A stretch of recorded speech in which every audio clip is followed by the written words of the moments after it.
لكم بس الناس اللي بتقول لي انت ما بتتخنيش ليه، عشان انا بطبخ كده يعني. يعني انا اي اكل مثلا من الصدوق مش بحط له اي ماده دهنيه، يعني بحمره كده زي ما هو. اضيف عليه بصلايه صغيره، ملح وفلفل وكزبره،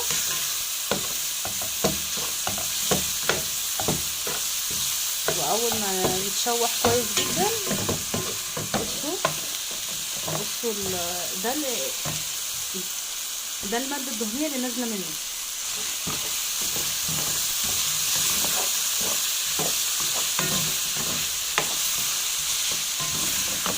يبقى طعمه خفيف، طعمه حلو وفي نفس الوقت خفيف.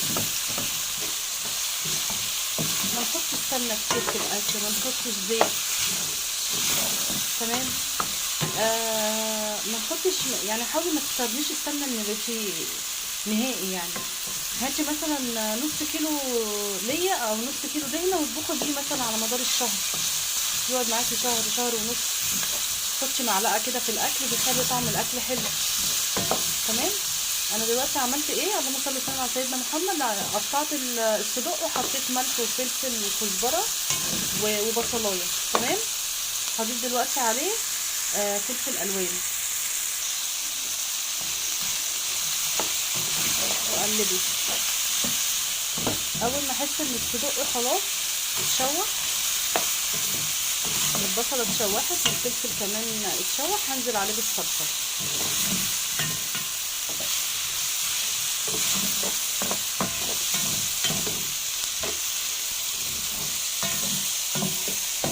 بصوا اللون ده بيخلي الاكل طعمه تحفه. شايفين اللون البني ده؟ بيخلي الاكل طعمه تحفه. خلاص كده انا هنزل بالصلصه دقيقتين كمان كده. بصوا عايزه اوريكم حاجه. بصوا منزل ايدين قد ايه، اقصد يعني سمنه دهون. بصوا المنظر. طب انا لو كنت بقى حطيت سمنه ولا زيت كان هيبقى الوضع ايه؟ كان هيبقى الوضع بشع طبعا. يعني خلي بالك انا بعمل كده في اللحمه المفرومه برضه.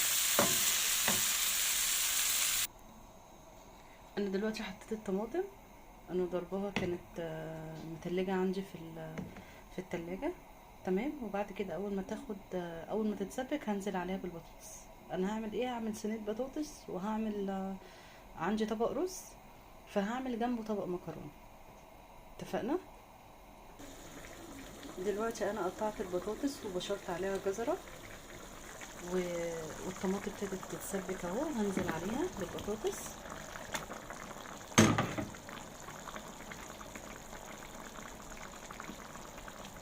بصوا انا في المرحله دي بقى كده هديها بس يا دوبك تكه على النار وهدخلها الفرن يا دوبك بس 5 دقايق كده على البوتاجاز من فوق، وبعد كده ادخلها الفرن بقى. وعايزه اقول لكم على حاجه، انا دلوقتي هسلق المكرونه. تمام. الميه مش هحط عليها غير ملح بس. اوعي تحطي زيت على الميه بتاعت المكرونه، ما تحطيش زيت نهائي ولا اي ماده دهنيه، هو ملح وميه بس تسلقي فيها المكرونه. بالهنا والشفا.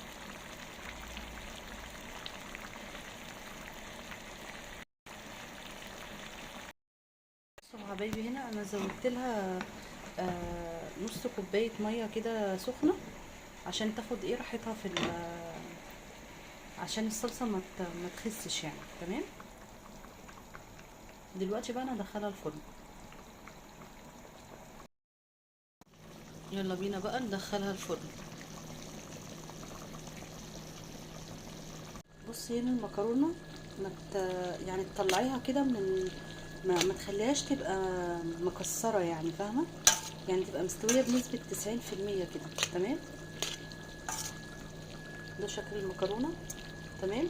وما تحطيهاش في الميه، ما تغسليهاش كتير، يعني هو بس ايه، تنزلي عليها الميه بس كده بسيط عشان ما تعجنش. وبصوا احنا ما حطيناهاش ولا زيت ولا سمنه ولا زبده. وبصوا مش هتعجن منك ولا حاجه. بس الميزه ان انا ليه ما حطيتش ماده دهنيه عليها؟ عشان خاطر ما يعني يبقى طعمها تمسك في الصلصه. فاهماني؟ تمسك في الصلصه. بيبقى طعمها جميل اصلا واخف. ده كده شكل الصينيه بتاعتي في الاخر. هي الكاميرا عندي غامقه يعني الصوره ظلموها والله. شكلها تحفه تحفه تحفه تحفه تحفه. الاضاءه اصلا عندي في المطبخ مش كويسه، بس والله والله شكلها خطير في الحقيقه، وطعمها تحفه تحفه تحفه. جربوها على طريقتي مش هتندموا. الجزرايه اللي انا بشرتها مع البطاطس ديت، دي بديل لمعلقه السكر اللي كنا بنحطها زمان. يعني كنت زمان احط كده مع الصلصه نص معلقه سكر مع الاكل كده.